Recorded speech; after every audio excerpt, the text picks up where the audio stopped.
Assalamualaikum warahmatullahi wabarakatuh.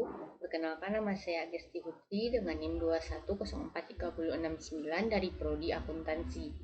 Baiklah, kali ini saya akan menjelaskan mengenai tugas minggu keempat Sistem Informasi Akuntansi, yaitu mengenai RIA diagram. Baiklah, pertanyaan satu, bagaimana diagram RIA dapat membantu seorang auditor memahami proses bisnis seseorang klien? Diagram RIA menyajikan model database perusahaan, termasuk dalam model adalah representasi dari semua tabel yang terkandung dalam database, serta semua hubungan yang ada antara tabel dalam database.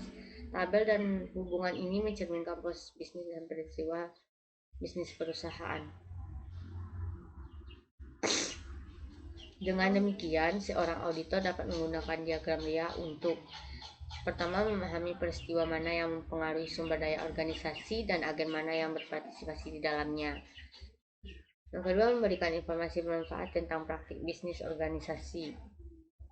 Dengan demikian, auditor dapat menggunakan RIA diagram untuk merencanakan audit. Misalnya, pemeriksaan diagram RIA akan mengungkapkan apakah organisasi memberikan kredit kepada pelanggannya, yang kemudian akan memerlukan audit piutang dagang atau hanya menghasilkan penjualan tunai.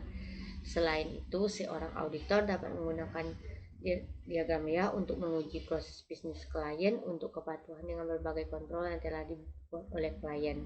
Misalnya, auditor dapat merancang pertanyaan yang menghubungkan berbagai karyawan dengan berbagai peristiwa untuk mengevaluasi apakah ada pemisahan tugas yang memadai. Pertanyaan yang kedua yaitu, apakah 5 tahapan proses desain database dan tahap manakah harus para akuntan berpartisipasi dan mengapa? 5 tahap desain database yaitu, yang pertama, analisis sistem.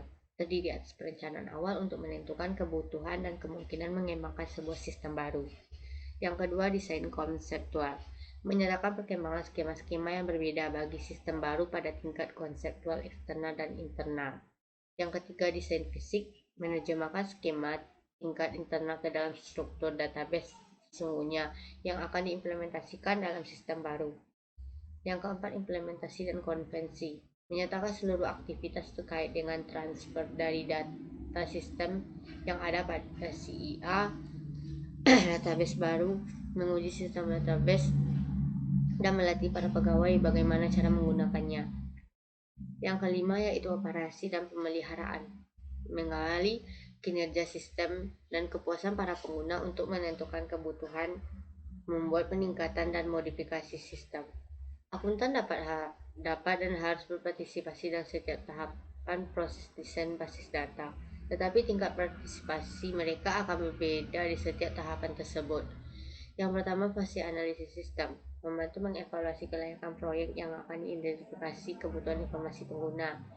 Desain konseptual, akuntan berpartisipasi dalam mengembangkan skema logis, merancang rumus data, dan menentukan kontrol penting. Yang ketiga, desain fisik, langsung berpartisipasi dalam menerapkan model data. Yang keempat, implementasi dan konvensi. Akuntan harus melibatkan dalam menguji keakuratan data dan program aplikasi yang menggunakan data tersebut. Yang kelima, operasi dan pemeliharaan. Banyak akuntan adalah pengguna tetap database dan kadang bertanggung jawab pada manajemennya.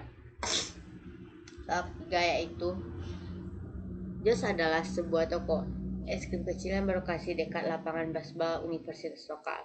JOS melayani pelanggan di jalan saja. Toko tersebut membawa 26 rasa es krim. Para pelanggan dapat membeli es krim corong, sundae, atau shake. Ketika seorang pelanggan membayar sebuah pembelian individu, sebuah transaksi penjualan biasanya menyertakan satu hal. Ketika seorang pelanggan membayar bagi sebuah pembelian keluarga atau kelompok, meski demikian, sebuah transaksi penjualan tunggal menyertakan banyak hal yang berbeda. Seluruh penjualan harus dibayar pada waktu es krim disajikan. Yes mengurus beberapa rekening perbankan, tetapi menyentuh seluruh tanda terima penjualan ke dalam akun pengecekan utamanya.